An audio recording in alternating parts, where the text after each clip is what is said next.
Guys, this is Narendra Singh और मैं आपके सामने फ्रेश टॉपिक दोबारा से लेकर आया हूँ। क्लास 12 का सब्जेक्ट इकोनॉमिक्स। इसका टॉपिक हम इससे पहले वाले वीडियो में पढ़ रहे थे, इंट्रोडक्शन ऑफ इकोनॉमिक्स यानी अर्थशास्त्र का परिचय। इसका पार्ट सेकंड आपके सामने लेकर प्रस्तुत हूँ। देखिए, आज जो टॉपिक हम पढ़ेंगे उसमें फर्स्ट टॉपिक है व्यष्टि अर्थशास्त्र, दूसरा है समष्टि अर्थशास्त्र।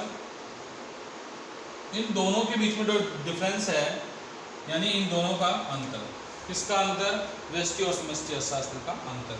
और ये वाला जो टॉपिक है इतना इम्पोर्टेंट है, लगभग 99% हर एग्ज़ाम में जब भी 12th का एग्ज़ाम होता है इनसे रिलेटेड कोई ना कोई क्वेश्चन किसी न किसी तरीके से पूछा जाता है। सो गाइस, व्यष्टि और समष्टि का जो अंतर है इनको आपको बहुत ही ध्यान से पढ़ना है। इसके बाद हम पढ़ेंगे आज अर्थशास्त्र की मान्यताएं। इस प्रकार हम आज 4 टॉपिक को क्लियर करने वाले हैं: व्यष्टि अर्थशास्त्र, समष्टि अर्थशास्त्र, व्यष्टि और समष्टि के बीच का जो अंतर है वो, और साथ में जो मान्यताएं हैं अर्थशास्त्र की मान्यताएं। इसको हम शॉर्ट में और ब्रीफ में पढ़ेंगे क्योंकि ये पार्ट आपको पहले ही पता है। इसको हमें एक पार्ट में आधे से ज़्यादा चैप्टर को क्लियर कर चुके हैं। देखिए, व्यष्टि अर्थशास्त्र। व्यष्टि अर्थशास्त्र वास्तव में क्या है? रैगनर फ्रिश नाम के एक अर्थशास्त्री हुए थे जिन्होंने सबसे पहले माइक्रो और मैक्रो नाम के शब्दों का यूज़ किया। मेरे कहने का मतलब व्यष्टि और समष्टि अर्थशास्त्र दोनों शब्दों का यूज़ किया और उन्होंने बताया कि जो व्यष्टि शब्द है, जो माइक्रो शब्द है, इसका अर्थ होता है सूक्ष्म। क्या होता है? सूक्ष्म, यानी बहुत छोटा। इससे हमें क्या समझ में आता है कि जो व्यष्टि अर्थशास्त्र है इसको इंग्लिश में हम कहते हैं माइक्रो इकोनॉमिक्स। इसमें हम उन इकाइयों का अध्ययन करते हैं जो बहुत सूक्ष्म होती है। लाइक कोई पारिवारिक फार्म हो सकती है, कोई व्यक्तिगत इकाई हो सकती है, कोई एक छोटा उद्योग हो सकता है। उद्योग हम नहीं कह सकते, फार्म कह सकते हैं। इसी प्रकार समष्टि अर्थशास्त्र ये क्या है? व्यापक इकाइयों का अध्ययन करता है। इन सूक्ष्म इकाइयों का जो जोड़ हो जाता है वो योग होकर के क्या बन जाता है? व्यापक। ये जो है इसको मैक्रो इकोनॉमिक्स कहते हैं और ये जो शब्द है ये भी रैगनर फ्रिश के द्वारा दिया गया है। और मैं साथ में आपको बता दूं, रैगनर फ्रिश नाम के जो अर्थशास्त्री थे वो पहले व्यक्ति थे जिन्होंने इकोनॉमिक्स में, अर्थशास्त्र में नोबेल प्राइज जीता था। यानी व्यष्टि अर्थशास्त्र में हम सूक्ष्म इकाइयों का अध्ययन करते हैं। एक व्यक्तिगत इकाई कोई भी हो सकती है, कोई फर्म हो सकती है, इसके बारे में हम पहले भी पढ़ चुके हैं। और समष्टि जो अर्थशास्त्र है उसमें व्यापक इकाइयों का अध्ययन किया जाता है। इकाई भी क्या? जैसे कोई देश की अर्थव्यवस्था हो सकती है, संपूर्ण अर्थव्यवस्था हो सकती है, उसका अध्ययन किया जाता है। यानी मैं आगे लिख दूँ कि जो है सूक्ष्म यानी माइक्रो, व्यापक मैक्रो। आपको एक क्लियरली हमेशा ध्यान में रहना चाहिए कि जब भी व्यष्टि अर्थशास्त्र की बात होगी तो सूक्ष्म इकाइयों की, व्यक्तिगत इकाइयों की, किसी एक फर्म की, उसका अध्ययन किया जाएगा। उसकी साथ में ही समष्टि अर्थशास्त्र का अध्ययन करते हैं तो हमेशा ध्यान रखना चाहिए कि समष्टि मीन्स व्यापक। हिंदी का शब्द भी है समष्टि, जिसमें सब कुछ शामिल हो जाए, सारी सूक्ष्म इकाइयाँ शामिल होकर के जब समग्र रूप से उनका अध्ययन किया जाता है तो वो किस में आता है? वो समष्टि अर्थशास्त्र में आता है। और व्यष्टि और समष्टि इन शब्दों का उपयोग सबसे पहले किसने किया? रैगनर फ्रिश ने किया। और उसके एवज में उनके दिया गए अर्थशास्त्र में योगदान के बदले उनको नोबेल प्राइज भी मिला। उसके बाद है व्यष्टि और समष्टि में अंतर। आप इधर देखिए और इसको आप अपनी नोटबुक में साथ के साथ अगर लिखेंगे तो आपके लिए बहुत बेटर होगा, क्योंकि ये जो एक क्वेश्चन है, ये माइक्रो और मैक्रो में जो डिफरेंस है, व्यष्टि और समष्टि अर्थशास्त्र में जो अंतर है, वो निश्चित रूप से आपके बोर्ड की परीक्षा में क्वेश्चन आएगा। ये मेरा आपसे वादा है, इसलिए इसको आप थोड़ा ध्यान से सुनें। सबसे पहले है अंतर का आधार। जब भी हम किन्हीं दो चीज़ों के बीच में, किन्हीं दो टर्म्स के बारे में जब उनको डिफरेंस करते हैं, अंतर करते हैं, तो हमें देखना होता है कि अंतर का जो बेस है वो क्या है। अंतर के बेस आप देख रहे हो 8 है। इसी प्रकार यहाँ पर हमने लिख दिया सेकंड कॉलम में है व्यष्टि अर्थशास्त्र, फिर यहाँ लिखा है समष्टि।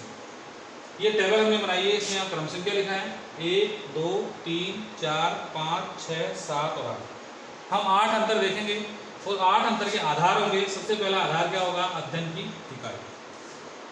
सबसे पहला जो अंतर का आधार होगा वो क्या होगी? अध्ययन की इकाई। दूसरा मान्यता, उसकी जो अजम्पशन है वो क्या है। तीसरा देखेंगे अध्ययन का उद्देश्य क्या है। व्यष्टि अर्थशास्त्र और समष्टि अर्थशास्त्र के अध्ययन का उद्देश्य क्या है, उस आधार पर हम अंतर करेंगे। फिर हम विश्लेषण के उपकरण देखेंगे कि जो हम इसका विश्लेषण करते हैं व्यष्टि और समष्टि का, तो उसके टूल्स क्या हैं, उसके उपकरण क्या है। फिर अध्ययन की स्थिति देखेंगे हम। और छठे नंबर पर हम देखेंगे संतुलन का प्रकार। इसी प्रकार हम देखेंगे परिवर्तन और विरोधाभास। तो सबसे पहले हम किसको लें? सबसे पहले हम लेते हैं अध्ययन की इकाई को। ये व्यष्टि और समष्टि अर्थशास्त्र का जो टॉपिक यहाँ से स्टार्ट होता है, आपने देखा था व्यष्टि और समष्टि। यहाँ पर हमने बताया कि सूक्ष्म, समष्टि का अर्थ बताया हमने व्यापक। यहाँ पे क्या देख रहे हैं आप? देखो, व्यष्टि अर्थशास्त्र और अध्ययन की इकाई के आधार पर एक व्यक्तिगत इकाई का जब अध्ययन करना हो, इसका एक व्यक्तिगत इकाई का अध्ययन करना हो तो वो किसके अंदर में आता है? वो आता है व्यष्टि अर्थशास्त्र। लेकिन ठीक इसके विपरीत देखिए आप समष्टि में क्या है? एक देश की संपूर्ण अर्थव्यवस्था। ये सारी जो व्यक्तिगत इकाइयां हैं जिसका हम अध्ययन कहाँ कर रहे थे? व्यष्टि में कर रहे थे। इन सबका समग्र रूप किसमें शामिल हो जाता है? पूरे देश की अर्थव्यवस्था में, संपूर्ण अर्थव्यवस्था में। और उसका अध्ययन कहाँ किया जाता है? समष्टि अर्थशास्त्र। इसके बाद देखिए मान्यता। मान्यता क्या है? मान्यताओं के बारे में हम यहाँ पढ़ेंगे अर्थशास्त्र की मान्यताएं। और इसके बारे में जैसे जैसे अपनी जो है नोटबुक और अपने टेक्स्ट बुक है, इसको हम आगे पढ़ते जाएंगे, पाठों को पढ़ते जाएंगे, अध्ययन करते जाएंगे, तो हमारे को धीरे धीरे सारी चीज़ें समझ में आएगी। तो इसकी जो मान्यता है व्यष्टि अर्थशास्त्र, इसमें लिया जाता है पूर्ण प्रतियोगिता, परफेक्ट कंपटीशन। वह रोजगार, सरकार का दखल नहीं। सरकार का दखल नहीं, इससे क्या मतलब है? इसका मतलब है कि जो इकोनॉमी है वो क्या है? फ्री, स्वतंत्र इकोनॉमिक्स है। उसके अंदर सरकार का कोई दबाव नहीं है, किसी प्रकार के सरकार की उसमें दखल अंदाजी नहीं है।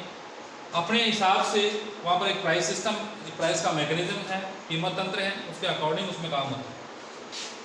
इसी प्रकार हम जब समष्टि अर्थशास्त्र के बारे में देखते हैं कि इसकी जो मान्यता है वो क्या रहती है? उत्पादन के साधनों का वर्तमान वितरण पूर्व निर्धारित।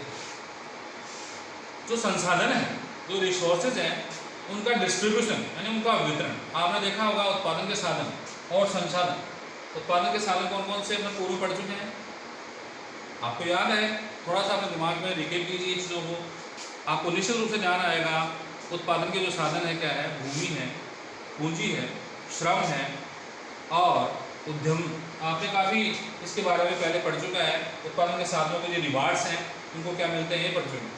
तो उत्पादन के साधनों का जो वर्तमान वितरण है वो पूर्व निर्धारित है, पहले से निर्धारित है, पूर्व निर्धारित है। लेकिन यहाँ पर क्या है? हमने देखा कि पूर्ण प्रतियोगिता व रोजगार, सरकार का दखल नहीं। यहाँ पर परफेक्ट कंपटीशन है, रोजगार की बात की जा रही है और सरकार का दखल नहीं है। ये इन दोनों में क्या हो गया? डिफरेंस हो गया। इसके बाद तीसरा जो अंतर है वो क्या है? अध्ययन का उद्देश्य। यानी जो इन व्यष्टि और समष्टि अर्थशास्त्र है, इनके अध्ययन का उद्देश्य क्या है, हम इसको क्यों पढ़ते हैं, कहाँ काम आता है, क्या कारण है। तो देखिए व्यष्टि अर्थशास्त्र में अध्ययन का जो उद्देश्य क्या है? संसाधनों के अधिकतम वितरण से संबंधित सिद्धांतों को। आप सोच रहे होंगे ये लाइन क्या है, दोबारा से पढ़ते हैं। साधनों के अधिकतम वितरण से संबंधित सिद्धांतों के। वितरण के बहुत सारे सिद्धांत हैं, उन सिद्धांतों को वेरीफाई करने के लिए, उन सिद्धांतों को सिद्ध करने के लिए देखो कौन से सिद्धांत जो साधनों के अधिकतम वितरण से संबंधित। साधन कौन से? वही भूमि, पूंजी, श्रम। इनका मैक्सिमम डिस्ट्रीब्यूशन कैसे हो, अधिकतम वितरण कैसे हो, उनसे संबंधित जो भी सिद्धांत हैं उनके वेरिफिकेशन के लिए, उनके लिए जो है हम क्या अध्ययन करते हैं? व्यष्टि अर्थशास्त्र का अध्ययन करते हैं। समष्टि अर्थशास्त्र की बात हम करें तो देखो उत्पादकता का विस्तार, यहाँ पर क्या था? संसाधनों के अधिकतम वितरण से। यहाँ क्या रहा है? उत्पादकता का विस्तार एवं पूर्ण रोजगार की प्राप्ति से संबंधित सिद्धांत। दोनों में आप डिफरेंस देखने का कोशिश करें। एक बार फिर से देखो, संसाधनों के अधिकतम वितरण, यहाँ क्या है? संसाधनों का अधिकतम वितरण, उससे संबंधित सिद्धांतों के लिए अध्ययन का ये उद्देश्य है, इसलिए हम व्यष्टि अर्थशास्त्र का। लेकिन समष्टि में क्या है? उत्पादकता। क्या?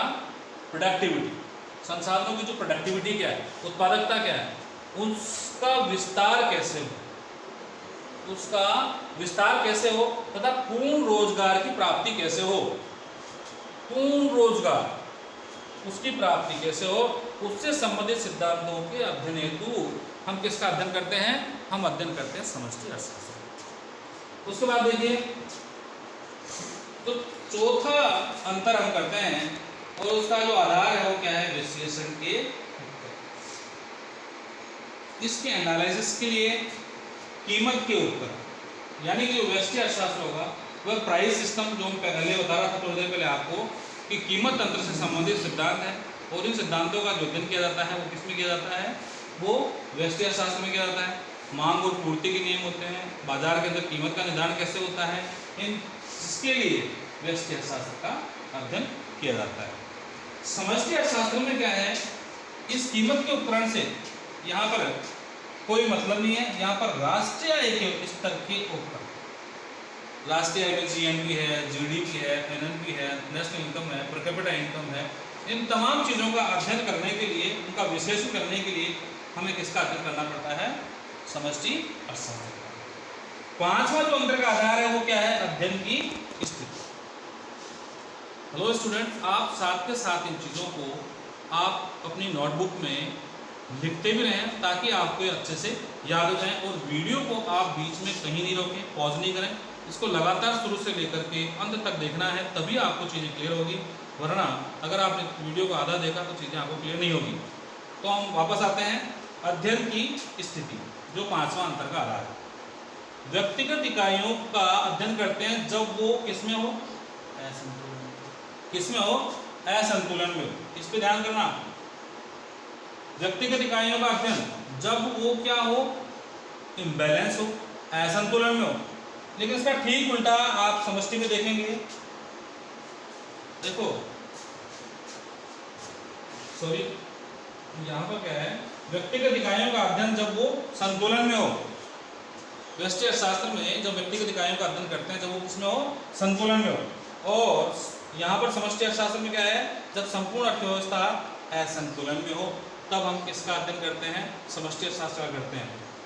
ये अध्ययन की स्थिति होती है, यानी कि किस कंडीशन में हम व्यष्टि का अध्ययन करेंगे और किस कंडीशन में हम समष्टि का अध्ययन करेंगे। तो व्यष्टि का अध्ययन करेंगे जब व्यक्तिगत इकाइयाँ किसमें हो, संतुलन में हो, बैलेंस में हो, और समष्टि जब किसमें हो, असंतुलन में हो। पूर्ण देश की जो अर्थव्यवस्था है अगर वो असंतुलन में है तो हमें अर्थव्यवस्था के समष्टि अर्थशास्त्र के सिद्धांतों की आवश्यकता पड़ती है। हम उनको पुनः खोजते हैं, उनका विश्लेषण करते हैं, उनको अध्ययन करते हैं और हम उसका पता लगाते हैं कि कैसे अर्थव्यवस्था को संतुलन में लाया जा सकता है। उसके बाद आप देखिए संतुलन का प्रकार, जो छठा अंतर का आधार है वो है संतुलन का आधार। अब संतुलन कई प्रकार के होते हैं, आंशिक संतुलन होते हैं, सामान्य संतुलन होते हैं, और थोड़ा सा मैं आपको बता दूं, आंशिक संतुलन का मतलब होता है जब भी हम किसी टर्म्स का, किसी अर्थव्यवस्था का हम अध्ययन कर रहे होते हैं तो उसमें एक व्यक्तिगत इकाई को अगर हम क्या मानते हैं, परिवर्तनशील मानते हैं और उसका अध्ययन करते हैं तो वो क्या होता है, आंशिक संतुलन होता है। जब सभी इकाइयाँ, सभी चर उनको परिवर्तनशील मानते हुए अध्ययन करते हैं तो वो क्या कहलाता है, सामान्य संतुलन कहलाता है। तो अगर हम व्यक्तिगत इकाई का, व्यक्तिगत व्यष्टि अर्थशास्त्र का अध्ययन कर रहे हैं, किसका, व्यष्टि अर्थशास्त्र का अध्ययन कर रहे हैं, तो उसमें संतुलन का प्रकार कौन सा होगा, आंशिक संतुलन होगा।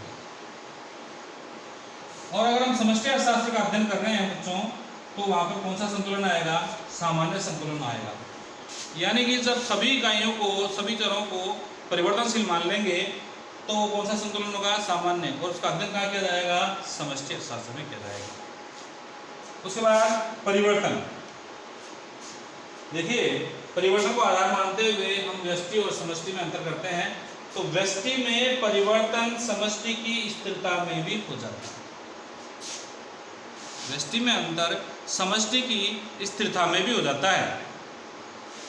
क्या, सब व्यष्टि में परिवर्तन समष्टि की स्थिरता में भी हो जाता है।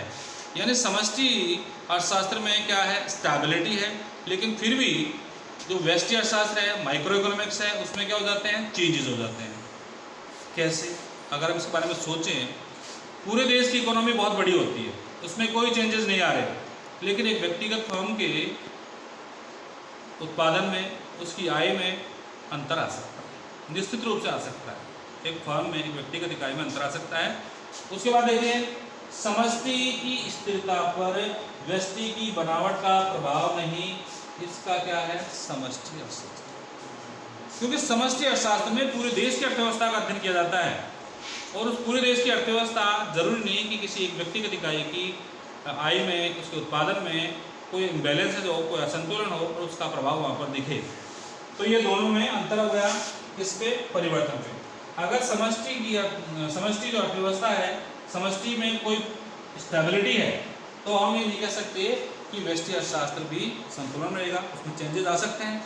ठीक इसका उल्टा, समष्टि में क्या है, व्यष्टि की बनावट का कोई प्रभाव नहीं पड़ता। उसके बाद देखिए, अगला अंतर क्या है, विरोधाभास। विरोधाभास क्या है, देखिए अभी आप समझ में आएगा आपको। बचत लाभकारी और समष्टि में बचत अलाभकारी। व्यष्टि अर्थशास्त्र में क्या है, बचत लाभकारी है। लाभकारी का मतलब क्या होता है, यानी कोई अगर व्यक्तिगत इकाई, कोई व्यक्तिगत फर्म, कोई एक फर्म बचत करती है तो उसके लिए क्या होगा, ये लाभकारी होगा, बेनिफिशियरी होगा। परंतु अगर समष्टि अर्थव्यवस्था में, समष्टि अर्थशास्त्र में पूरे देश की इकोनॉमी अगर बचत करने लग जाती है तो बहुत नुकसानदेह होता है। कैसे नुकसानदेह होता है, क्योंकि जितनी भी सामाजिक परियोजनाएं हैं, जितने भी सामाजिक लाभ के कार्य हैं, वो सब बंद हो जाएंगे, बड़ी बड़ी परियोजनाएं बंद हो जाएगी, और वो देश के लिए बड़ा घातक होगा। इस प्रकार हमने व्यष्टि और समष्टि में अंतर देखे, अंतर का आधार देखा। अंतर का आधार हमने क्या लिए, 1, 2, 3, 4, 5, 6, 7 और 8। इन 8 अंतर के आधारों पर हमने व्यष्टि और समष्टि में पूरा अंतर किया। छात्रों, इसको अच्छे से आप याद कर लें, समझ लें, रट लें, दिमाग में बिठा लें, क्योंकि ये क्वेश्चन आपकी निश्चित रूप से आएगा। बोर्ड की परीक्षाओं में ये क्वेश्चन निश्चित रूप से आएगा, ये मेरी मान के चलिए। इसके साथ एक और महत्वपूर्ण टॉपिक है, वो क्या है, अर्थव्यवस्था की मान्यताएं। मान्यताएं, जब भी हम किसी सिद्धांत का अध्ययन करते हैं, इसका विश्लेषण करते हैं, इसको पूर्ण रूप से पढ़ने का प्रयास करते हैं, तो उसे कुछ मान्यताएं ली जाती है। जैसे सबसे पहली मान्यता है, अन्य बातें समान रहे। क्या, अन्य बातें समान रहे। दूसरा, आर्थिक इकाई की विवेकशीलता, यानी वो पूर्ण विवेकशील है या विवेकशील नहीं है। हालांकि वो विवेकशीलता वाला जो दे रखा है, इसमें धीरे धीरे इकोनॉमी में चेंज आ रहे हैं, नए नए अर्थशास्त्री अपने अपने सिद्धांत दे रहे हैं, तो इसमें आज वर्तमान स्थिति में इसमें परिवर्तन आ चुका है। लेकिन क्योंकि हम इसको स्टार्टिंग से पढ़ रहे हैं, इसलिए हमें यहाँ पर इस मान्यता को लेना पड़ेगा कि आर्थिक इकाई की क्या है, विवेकशीलता। आर्थिक इकाई क्या, पूर्ण विवेकशील है। आर्थिक मानव, जब भी हम अर्थव्यवस्था का अध्ययन करते हैं, अर्थशास्त्र का अध्ययन करते हैं, तो व्यक्ति को हम क्या मानकर चलते हैं, आर्थिक मानव। आर्थिक मानव का मतलब कोई भी व्यक्ति किस लिए कार्य करता है, लाभ के लिए कार्य करता है, प्रॉफिट के लिए कार्य करता है। उसके बाद में चौथी जो मान्यता है वो क्या है, साम्य या संतुलन की आरंभिक दशा।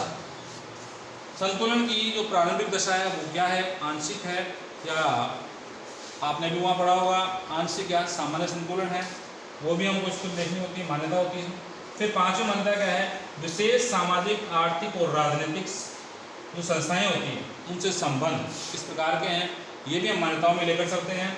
और छठा और आखिरी है, जीव विज्ञान एवं भूगोल से संबंध। ये इस प्रकार से अर्थशास्त्र की 1, 2, 3, 4, 5 और 6 मान्यताएं हैं। इनको भी आप अच्छे से याद कर लें। कई बार एक क्वेश्चन पूछ लिया जाता है कि अर्थशास्त्र की कौन कौन सी मान्यताएं हैं। क्वेश्चन 2 या 3 नंबर का आ सकता है, 2 मान्यताएं पूछ सकते हैं, 4 पूछ सकते हैं। इसी प्रकार इसके जो अंतर है वो हमने पढ़ लिए, और व्यष्टि और समष्टि के बारे में उनके शब्दों को जान लिया। माइक्रो और मैक्रो से मिलकर बने होते हैं, सूक्ष्म और व्यापक इनके अर्थ होते हैं। ये शब्द देने वाले कौन हैं आपको ये पता अच्छे से। रैगनर फ्रिश करके नाम लिखूँ आपके सामने, तो देखिए ये थे रैगनर फ्रिश, इनको नोबेल प्राइज भी मिला था। इस प्रकार ये आज के जो टॉपिक हैं वो क्लियर होते हैं, पूरे होते हैं। धन्यवाद।